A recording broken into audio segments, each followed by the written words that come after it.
al año una vez solemos hacer una reunión con las empresas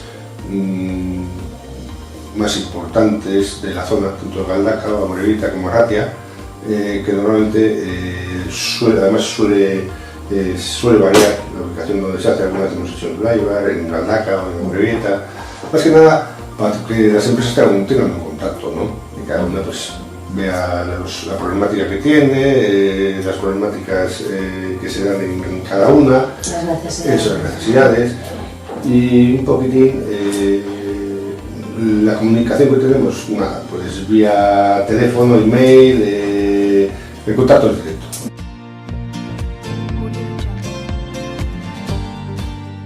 Nosotros hacemos una revistita que suele salir cada 3 meses aproximadamente, que se tocan temas generales. Hombre, sí que salen este tipo de noticias, tal, ¿no? Con resultados que han salido, pero... El paro, estas cosas. Eso. Pero, o sea, específicamente dirigida aquí no tengo.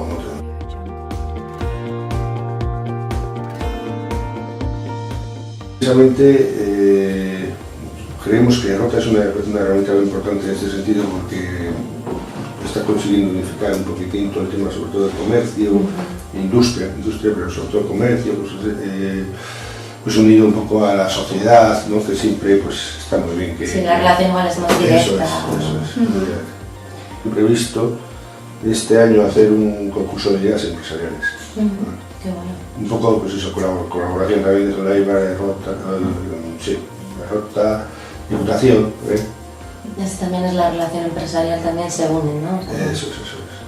Y sí, se trabaja la comunicación de esa manera también hemos intentado pues, hacer de puente, y creo que lo estamos haciendo entre las empresas y Urdaibar. Tenemos muy buena relación con Urdaibar, entonces pues muchas veces, en alguna ocasión incluso hemos estado con las empresas para ver qué necesidades tenían, para que esa formación pues se pueda dar en Urdaibar.